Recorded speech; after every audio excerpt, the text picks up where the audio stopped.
Hello everyone. तो last lecture में हमने सेल वॉल देखा था।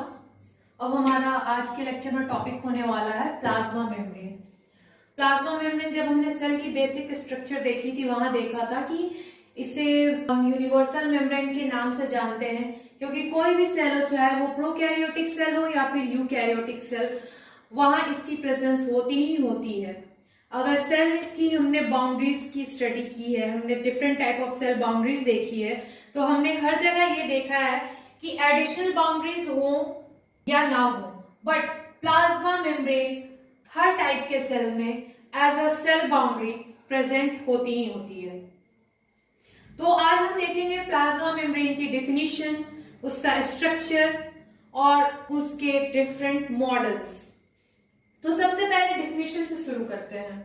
तो प्लाज्मा मेम्ब्रेन को डिफाइन करने के लिए हम उसकी डेफिनेशन कुछ ऐसे लिखेंगे। All the living cells are covered by a thin, delicate, elastic, selectively permeable and living boundary which is known as cell membrane.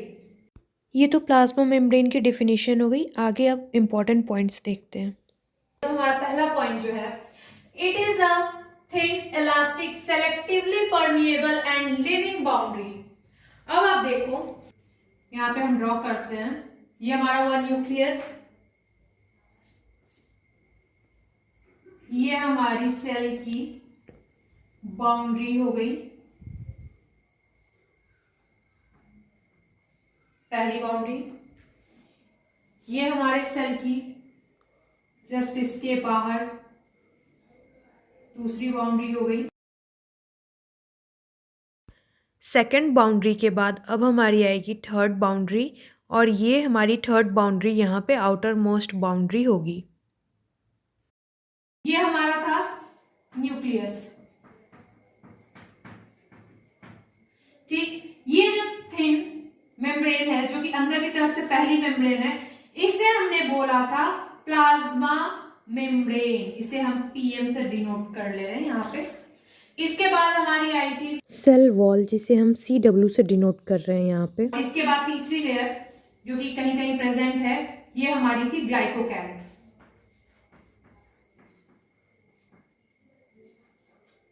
ठीक।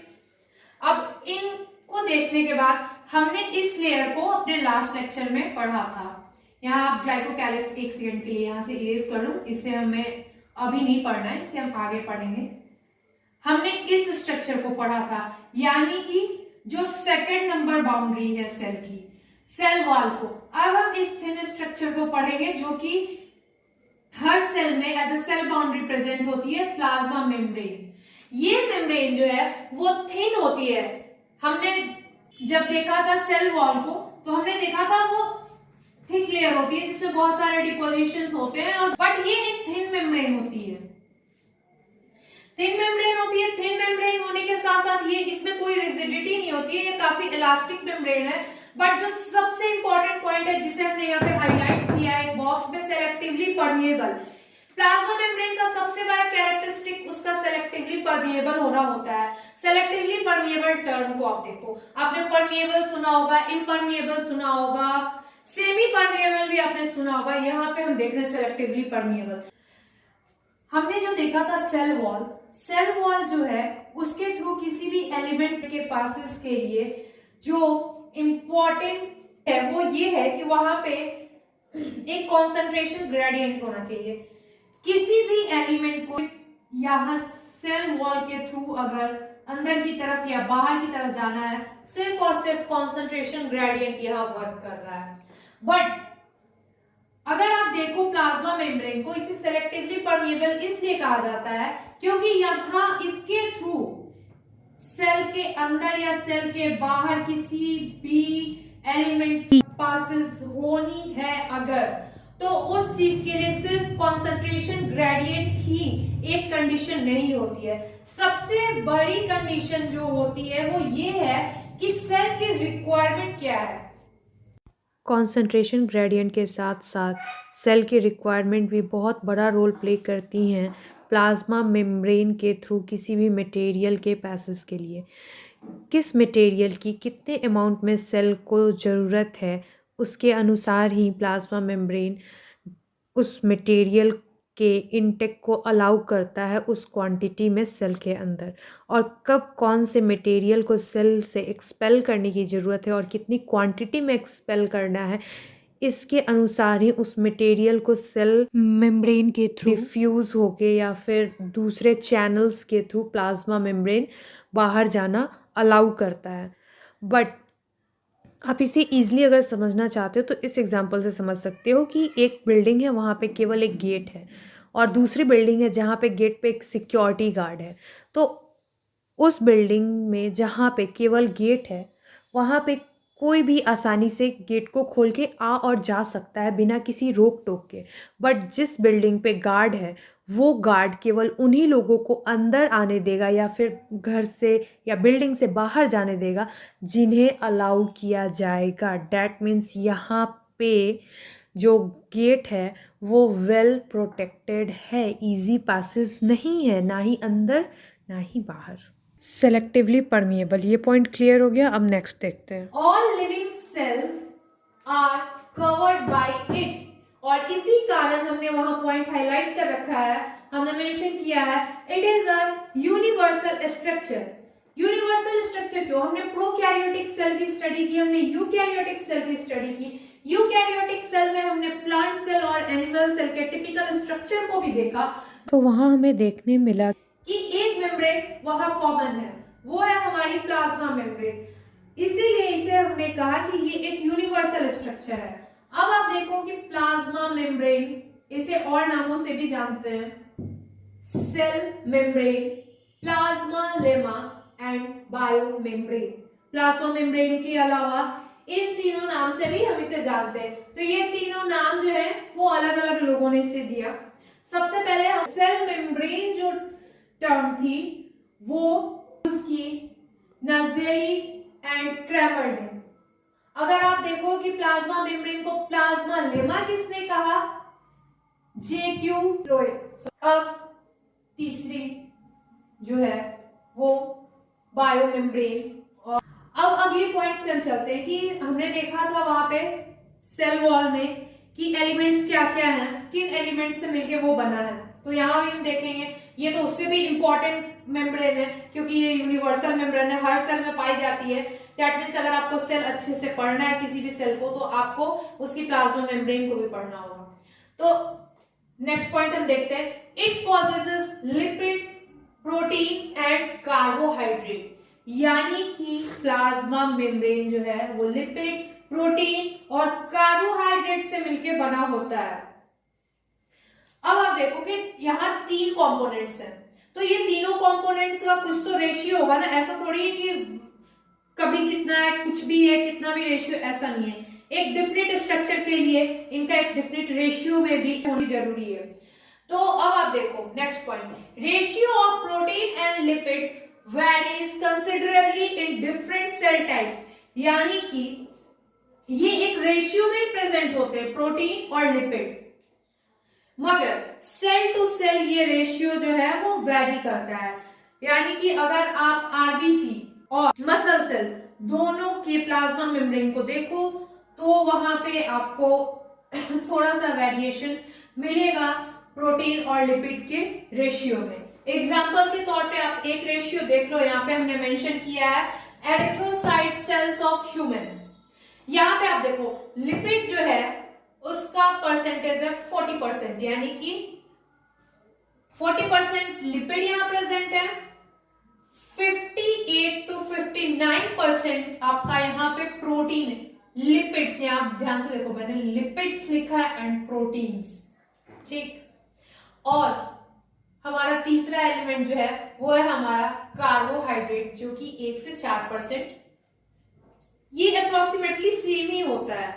इसकी जो कॉन्सेंट्रेशन होती है एक प्लाज्मा मेम्ब्रेन के कॉम्पोजिशन में, ये बहुत ज्यादा होती नहीं है, 1 2 3 4 इसके बीच में, इतना परसेंट के बीच में ये वैरी करता है। अब लिपिड्स आप देखो तो लिपिड्स में हमने यहाँ मेंशन कर रखा है ब्रैकेट में phospholipids, cholesterol and glycolipids. Lipids जो इन तीन वेरिएंट्स में यहाँ पे प्रेजेंट होते हैं। और अगर आप प्रोटीन्स को देखो तो यहाँ पे आर्जिनिन एंड लाइसिन रिच होते हैं ये। देख लिया कि लिपिड्स में किन टाइप के लिपिड यहाँ पे आपको मिलेंगे, और प्रोटीन में जो एरिथ्रोसाइट सेल्स ऑफ ह्यूमन है उसकी प्लाज्मा मेम्ब्रेन आर्जिनिन और लाइसिन रिच होती है। नीचे हमने स्टार मार्क देके एक पॉइंट मेंशन कर दिया है कंक्लूजन के तौर पे। Structurally, cell membrane of prokaryotes is similar to the eukaryotes। यानी कि अगर स्ट्रक्चर आप देखो तो प्रोकैरियोट्स के सेल मेम्ब्रेन का और यूकैरियोट्स के सेल मेम्ब्रेन का सेम ही होता है। दैट मींस वहां पे लिपिड, प्रोटीन और कार्बोहाइड्रेट ही प्रेजेंट होने वाले हैं, बस थोड़ा बहुत उनका जो परसेंटेज है वो सेल टू सेल वेरी करने वाला है। अदरवाइज अगर आप देखो तो ये एलिमेंट्स ही होने वाले हैं वहां पे, और स्ट्रक्चर जो है ये तो हम देखेंगे आगे। ये कुछ ऐसा सा जितना हमने 9th में आपने पढ़ रखा है, आपको कुछ याद होगा कि कुछ ऐसा अरेंजमेंट होता है। ये शायद आपको अभी उतने अच्छे से दिख भी नहीं रहा होगा, बट ये हम अभी आगे पढ़ेंगे। बट उसके पहले हम देखेंगे कि किसी भी स्ट्रक्चर को पढ़ने के पहले अगर आप ये वहां में ये ड्रॉ कर रही हो कि कुछ ये स्ट्रक्चर है, तो आपको ये पता होना चाहिए ये स्ट्रक्चर है क्या, ये बन कैसे रहा है। वैसे तो हमें बायोमोलिक्यूल्स चैप्टर में लिपिड, प्रोटीन, कार्बोहाइड्रेट इन सब की पूरी डिटेल स्टडी करनी है, बट ताकि अभी हमें कंफ्यूजन ना हो प्लाज्मा मेम्ब्रेन को समझने के लिए हम जो भी मॉलिक्यूल्स या फिर जो भी एलिमेंट्स जरूरी है हमें जानने के लिए उनका एक रफ स्ट्रक्चर और उनकी एक रफ नॉलेज नहीं, इतनी नॉलेज ले लेंगे ताकि हमें यहाँ पे इस टॉपिक को समझने में कोई दिक्कत ना आए। हमारे प्लाज्मा मेम्ब्रेन के मेन कंपोनेंट में ये आते हैं। अगर हम डिफाइन करने चले तो कैसे डिफाइन करेंगे? These are compound lipids which are made up of fatty acids, alcohol, phosphoric acid and nitrogenous compound। अब आप यहां देखो, इससे डेफिनेशन को मैंने यहाँ पे ब्रेक करके लिखा है पॉइंट वाइज ताकि आपको पढ़ने में आसानी हो। Phospholipid is the main component of cell membrane. दूसरा आप देखो यहाँ पे ये कंपाउंड लिपिड्स होते हैं। लिपिड्स जब आप पढ़ोगे बायोकेमिकल कंपाउंड्स तो वहां आप देखोगे लिपिड्स जो होते हैं उन्हें भी अलग अलग तरीके से क्लासिफाई किया गया है, अलग अलग बेसिस पे। तो ये जो है ये कंपाउंड लिपिड है। दूसरा पॉइंट, ये कंपाउंड लिपिड है तो इनके कंपोनेंट्स क्या है? ये जो फॉस्फोलिपिड है इसके कंपोनेंट्स क्या है? तो पहला कंपोनेंट है फैटी एसिड्स, दूसरा कंपोनेंट है आपका अल्कोहल, तीसरा फॉस्फोरिक एसिड और आपका चौथा कंपोनेंट है नाइट्रोजनस कंपाउंड्स। यहां मैंने आप इसको सिंप्लीफाई करके देख सको, अच्छे से आपको समझ में आ जाए कि अलाइनमेंट कुछ कैसी होती है, इसके लिए मैंने यहाँ पे ड्रॉ किया। ये देखो आप, ये आपका ग्लिसरॉल हो गया। ग्लिसरॉल से दो फैटी एसिड, दो मॉलिक्यूल फैटी एसिड के जुड़े हुए ग्लिसरॉल से, ठीक। यहाँ आप देखो तो इसी ग्लिसरॉल से आपका यहाँ पे फॉस्फेट जुड़ा हुआ है, ठीक, और उसके बाद उससे जुड़ा हुआ है आपका नाइट्रोजनस कंपाउंड। तो ये टोटल व्हाइट चॉक से जो मैंने इंक्लोज किया इस स्ट्रक्चर को, ये सारे मिलके आपका बनाते हैं फॉस्फोलिपिड।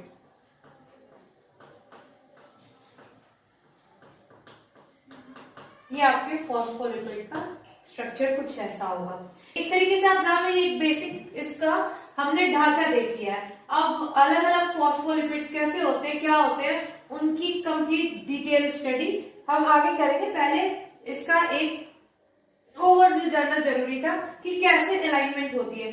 अब फॉस्फोलिपिड सुनते ही आपके दिमाग में आना चाहिए कि एक ग्लिसरॉल है जिससे कि दो मॉलिक्यूल्स ऑफ फैटी एसिड जुड़े हुए हैं और उसी ग्लिसरॉल से एक आपका फॉस्फेट जुड़ा हुआ है, वहां पे आपका एक नाइट्रोजनस कंपाउंड भी जुड़ा हुआ है और ये सब मिलके आपका बनाते हैं फॉस्फोलिपिड।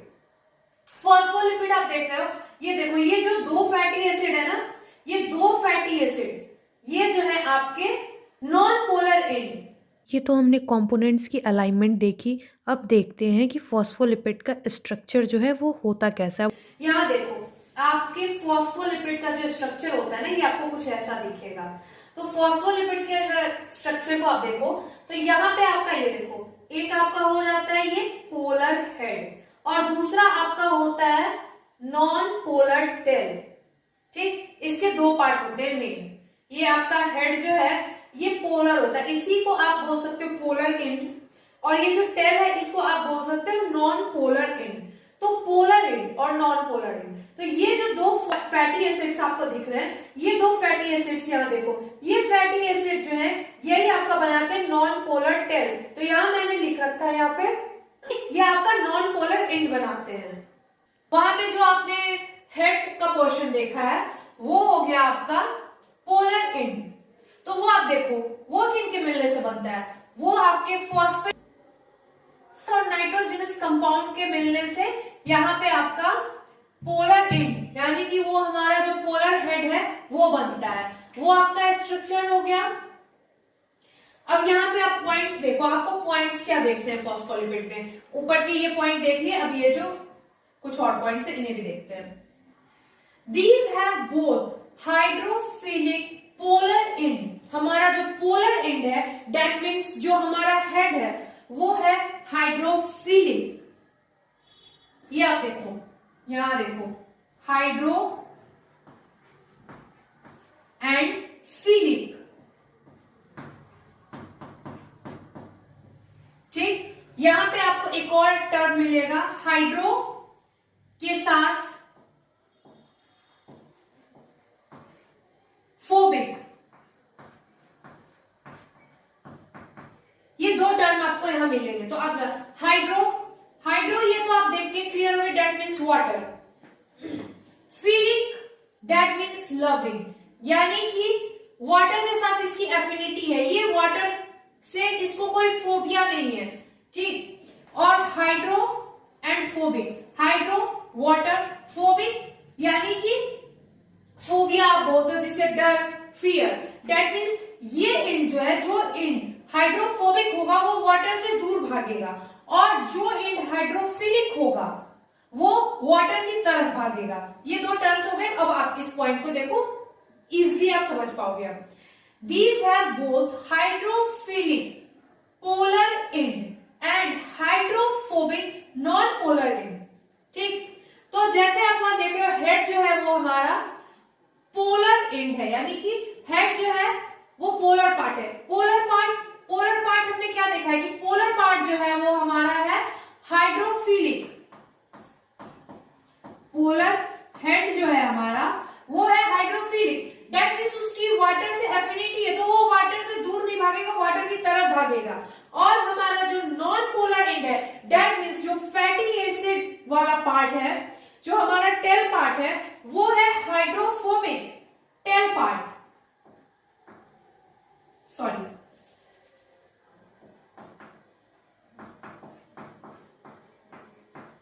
टेल पार्ट, या फिर आप इसको बोलते हो नॉन पोलर पार्ट।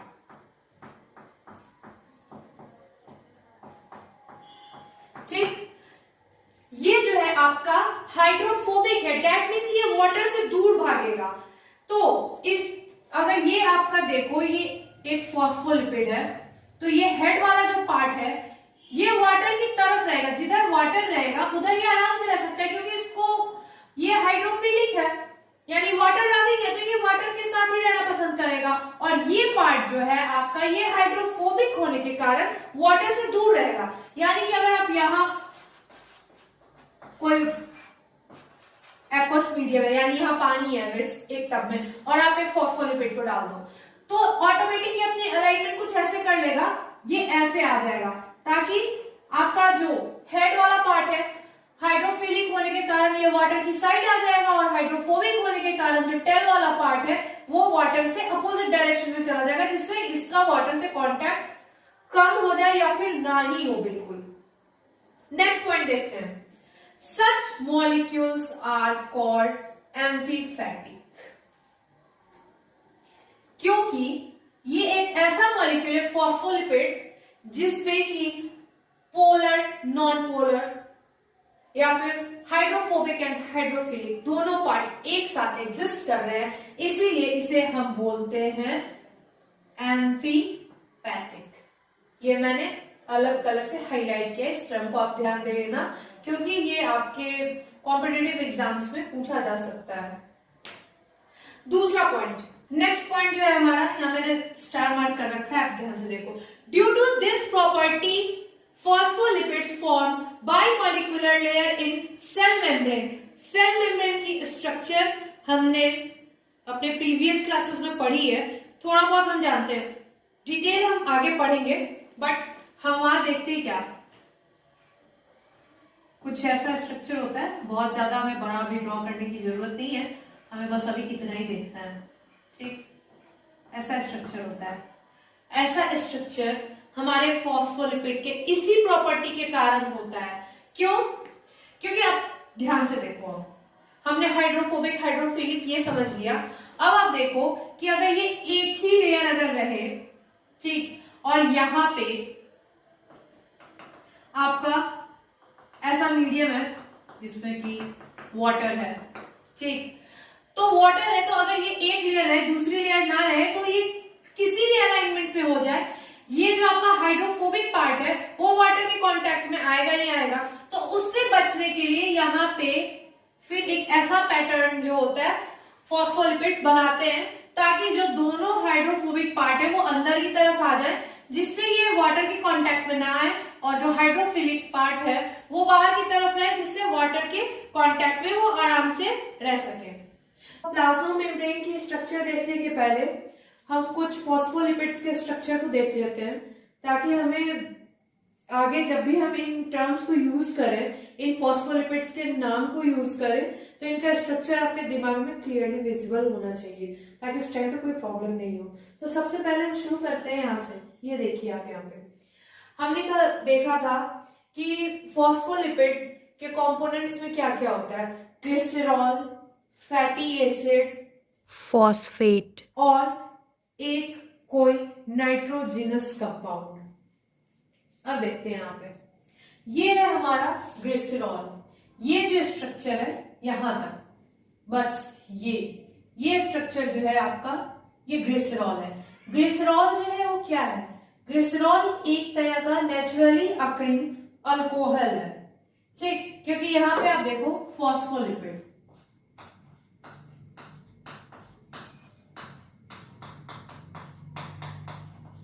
बेसिक हमने इसका क्या देखा था स्ट्रक्चर, यहाँ पे आपका एक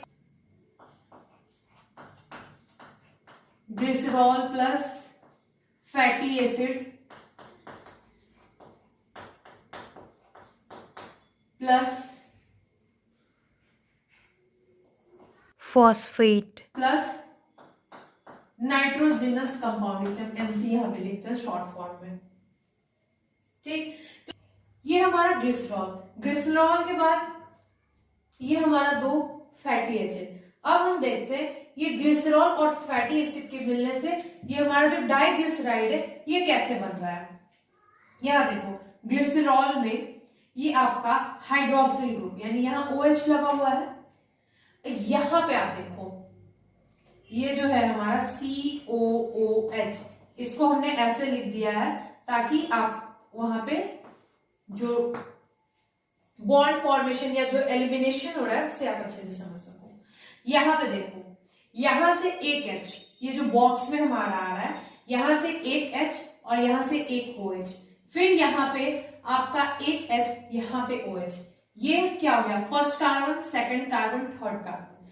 तो फर्स्ट कार्बन से एक H ग्लिसरॉल से, और वहां फैटी एसिड से एक OH, फिर सेकंड कार्बन का भी एक H ग्लिसरॉल से, और फैटी एसिड, ये जो आपका फैटी एसिड है इसके सामने इसका OH, ये यहां से मिलके देखो आपको क्या है, दो H एक बॉक्स में, आप ध्यान से देखो, दो H और एक O, दो H ऐसे लिख सकते हैं और एक O, क्या मिल, ये दोनों मिलकर क्या बनाएंगे, H2O। दैट मीन्स यहां से एक और एक दो वाटर मॉलिक्यूल एलिमिनेट हो रहा है, यानी इस जगह से दो वाटर मॉलिक्यूल निकल रहे हैं, और फिर जाके यहां पे आप देखो H और OH के निकलने के बाद जो स्ट्रक्चर यहां पे बनता है, फर्स्ट कार्बन और सेकंड कार्बन पे, वो हमने यहाँ पे मेंशन किया है, आप इसे क्लियरली देख सकते हो यहाँ पे। और हमारे थर्ड कार्बन पे तो कुछ हो ही नहीं रहा था, ये तो एज इट इज ही रहेगा। फर्स्ट और सेकंड कार्बन में ही जो चेंजेस आए हैं वाटर के एलिमिनेशन से आए हैं। और अब यहाँ देखो, ये जो स्ट्रक्चर जो है आपका, ये है आपका डाइग्लिसराइड, यानी कि ग्लिसरॉल और 2 फैटी एसिड के मिलने से यहाँ पे डाइग्लिसराइड बन रहा है। और इस डाइग्लिसराइड के बनने के दौरान यहाँ पे 2 मॉलिक्यूल H2O जो है वो यहाँ से एलिमिनेट हो रहे हैं। अब आगे देखते हैं आगे क्या हो रहा है। अब ये जो हमारा डाइग्लिसराइड बना है, ये यहाँ पे फॉस्फोरस या पीओसी, पीओसी का फुल फॉर्म है यहाँ पे फॉस्फोराइलेटेड ऑर्गेनिक कंपाउंड, उनके साथ मिलके फॉस्फोलिपिड का फॉर्मेशन करेगा। डाइग्लिसराइड तो हमने देख लिया। अब यहाँ पे जो हमारा, यहाँ डाइग्लिसराइड में हमारा जो थर्ड नंबर कार्बन है यानी C3 पे, अब जो भी अटैचमेंट्स होने जा रही हैं C3 पे ही होने वाली हैं। अब इस C3 पोजीशन पे क्या होता है, इस C3 पोजीशन पे जो भी फॉस्फेट जो कि नाइट्रोजिनस कंपाउंड के साथ जुड़े हुए हैं, वो ये C3 पोजीशन पे जो H है उसको डिस्प्लेस करके अटैच होंगे, और इस अटैचमेंट के बाद ही हमारा फॉस्फोलिपिड बनेगा। तो अब यहाँ जो अलग अलग ऑर्गेनिक कंपाउंड है उनको हम देखते हैं कि उनके साथ मिलके फॉस्फेट और डाइग्लिसराइड कौन कौन से फॉस्फोलिपिड का फॉर्मेशन करता है। क्योंकि जैसे जैसे फॉस्फोराइलेटेड ऑर्गेनिक कंपाउंड्स जो हैं वो चेंज होंगे, तो हर कंपाउंड से एक ही फॉस्फोलिपिड तो नहीं बनेगा ना, अलग अलग फॉस्फोलिपिड्स बनेंगे। तो कुछ इंपॉर्टेंट फॉस्फोलिपिड्स जो कि हमें पढ़ने हैं, हम सिर्फ उन्हीं को देखते हैं। ऐसे फॉस्फोलिपिड तो बहुत सारे बनते हैं, तो यहाँ डाइग्लिसराइड तो सब में कॉमन है। तो पहला जो है हमारा H3PO4 आता है। H3PO4 के जुड़ते ही जो फॉस्फोलिपिड बनता है उसका आप नाम देखो, उसका नाम है फॉस्फैटिडिक एसिड। सिंपलेस्ट फॉस्फोलिपिड है ये हमारा, इसको आप याद रखोगे, यहाँ पे आप स्टार मार्क करके देख लो, ये याद रखना इसलिए क्योंकि ये कॉम्पिटिटिव एग्जाम में पूछ सकता है डायरेक्टली कि आपका सिंपलेस्ट फॉस्फोलिपिड कौन सा है, या फिर डाइग्लिसराइड के साथ कौन सा कंपाउंड जो कि सिंपलेस्ट फॉस्फोलिपिड बनाता है। अब नेक्स्ट हम देखेंगे कि डाइग्लिसराइड के साथ फॉस्फेट जुड़ेगा और फॉस्फेट के साथ अलग अलग ऑर्गेनिक कंपाउंड्स जुड़ेंगे, और उन डिफरेंट ऑर्गेनिक कंपाउंड्स से जुड़ने के कारण जो डिफरेंट फॉस्फोलिपिड्स बनेंगे उनके नाम और उनके स्ट्रक्चर क्या क्या हैं और उनकी प्रेजेंस जो है कहाँ कहाँ पे होती है। तो इसमें हमारा सबसे पहले आता है कोलिन, और कोलिन जब डाइग्लिसराइड और फॉस्फेट के साथ जुड़ता है तो जो फॉस्फोलिपिड बनाता है उसका नाम है फॉस्फोटाइडल कोलिन, और इस फॉस्फोटाइडल कोलिन को हम लेसिथीन के नाम से जानते हैं। लेसिथीन जो है, अब यहाँ आप देखो प्लाज्मा मेम्ब्रेन की अगर आप स्ट्रक्चर को देखोगे, यहाँ पे फॉस्फोलिपिड की 2 लेयर्स होती हैं, एक आउटर लेयर और एक इनर लेयर, और लेसिथीन जो है वो जनरली आपकी आउटर लेयर पे पाई जाती है। अब आप आ जाओ नेक्स्ट जो है डाइग्लिसराइड के साथ जब फॉस्फेट और जब इथेनोलामीन मिलेगा तो ये जो फॉस्फोलिपिड बनेगा उसका नाम होगा फॉस्फोटाइडल इथेनोलामीन, और इसका नाम होता है सिफेलिन। सिफेलिन जो है जनरली इनर, लेसिथीन हमने देखा था जनरली आउटर लेयर पे पाई जाती है, और आपका सिफेलिन जो है वो जनरली इनर लेयर पे पाई जाती है।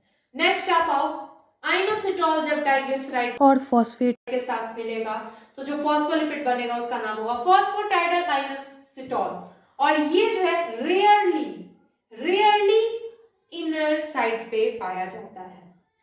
नेक्स्ट आपका है सीरीन। सीरीन जब डाइग्लिसराइड और फॉस्फेट के साथ जुड़ेगा तो फॉस्फोटाइडल सीरीन बनाएगा, और ये भी जनरली इनर पे ही पाया जाता है, इनर लेयर पे। तो हमारे कुछ इंपॉर्टेंट जो फॉस्फोलिपिड्स हैं उनमें हमारा सबसे पहला और सबसे इंपॉर्टेंट है जो हमारा सिंपलेस्ट फॉस्फोलिपिड है फॉस्फोफैटिक एसिड। ये जो है डाइग्लिसराइड और H3PO4 के मिलने से बनता है। तो यहाँ आप स्ट्रक्चर देखो, हमने देखा था C1 और C2 यानी फर्स्ट कार्बन और सेकंड कार्बन पे जो भी रिएक्शंस थी वो डाइग्लिसराइड बनने के दौरान ही पूरी हो चुकी थी। अब जो भी अटैचमेंट हो रही है वो हमारे C3 यानी कि थर्ड कार्बन पे होगी। यहाँ C3 कार्बन पे फॉस्फेट ग्रुप अटैच होता है और ये फॉस्फेट ग्रुप जो है ये अकेला ही अटैच होता है, यहाँ कोई भी नाइट्रोजनस कंपाउंड फर्दर इससे अटैच नहीं होता है। ये हमारी सिंपलेस्ट फॉस्फोलिपिड है। जो नेक्स्ट जो है वो है हमारा लेसिथीन का। ये diglyceride plus phosphate plus nitrogenous compound के मिलने से बनता है। यहाँ पे जो नाइट्रोजनस कंपाउंड होगा वो होगा कोलिन। डैट मीन्स एक एडिशन यहाँ पे हो रही है। अगर आप पुराने स्ट्रक्चर को देखो तो अब ये मेमोराइज करने के पर्पस से वहाँ आपने देखा था कि H3PO4 जो है वो थर्ड कार्बन पे रिएक्शन करके अटैचमेंट्स करने के बाद फॉस्फोफैटिक एसिड बनाता था। अगर उसके स्ट्रक्चर को हम देखेंगे H3PO4 की, वहाँ मैंने अभी मेंशन कर दिया है। अब आप ये देखो, यहाँ से ये यहाँ तक तो आपने देखा ही था। यहाँ हाइड्रोजन जो की जगह पे CH2 एंड CH3 ये चेन जो है इसके साथ अटैच होता है और अटैच होकर लेसिथीन दैट मींस फॉस्फोटाइडल कोलिन का फॉर्मेशन कराता है। ये स्ट्रक्चर भी आप ध्यान में रखोगे।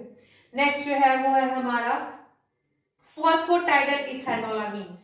इसके स्ट्रक्चर देखो आप, डाइग्लिसराइड प्लस फॉस्फेट प्लस इथेनोलामीन जो कि नाइट्रोजनस कंपाउंड है उसके मिलने से बना है। यहाँ आप देखो, यहाँ तक ये बस यहाँ भी H जो है आपका, यहाँ पे जो H था ये H हट रहा है और उसके जगह ये स्ट्रक्चर जो है आपका यहाँ पे ये ऐड हो रहा है। तो अगर आप इसको ध्यान से देखो तो अगर आपने ये एक स्ट्रक्चर को ढंग से अपने दिमाग में बिठा रखा है ना तो आपको बस कुछ नहीं करना है। अगर आपको मैं एक सिंपल सी ट्रिक दूं याद करने के लिए तो कुछ भी नहीं है। आप फॉस्फेटिक एसिड के बाद इथेनोलामीन पे आते हैं। यहाँ जो H है वो को हटाकर ये CH2N N के साथ 3H, ठीक। N एक तो है ये यहाँ पे बॉन्ड बना रहा है, 4 बॉन्ड बना सकता है। तो आप ध्यान से देखो, एक बॉन्ड जो है कार्बन के साथ बना रहा है और 3 जो बॉन्ड है ये हाइड्रोजन के साथ बना रहा है। ये हो गया। यहाँ देखो आप लेसिथीन में देखो आप, ये जो हाइड्रोजन है ये CH3 से रिप्लेस हुआ है। यानी अगर आप एक बार ढंग से इन तीनों स्ट्रक्चर को देख लो तो आपको याद करने की कोई जरूरत नहीं है। तो ये 3 जो है इंपॉर्टेंट है फॉस्फोलिपिड्स। इसके बाद हम देखेंगे कि अलग अलग मॉडल्स जो है प्लाज्मा मेम्ब्रेन के वो क्या है, यूनिवर्सली एक्सेप्टेड मॉडल क्या है वो देखेंगे। ये हमने इसलिए देखा क्योंकि हम आगे जब भी इन फॉस्फोलिपिड्स का नाम ले तो आपके दिमाग में ये स्ट्रक्चर्स आने चाहिए और कॉम्पिटिटिव एग्जाम जैसे कि आपका नेट हो गया या फिर एग्रीकल्चर वगैरह का भी आप देते हो उसमें इससे रिलेटेड क्वेश्चंस पूछे जा सकते हैं। अब नेक्स्ट लेक्चर में हम देखेंगे different models and structure of plasma membrane. Thank you.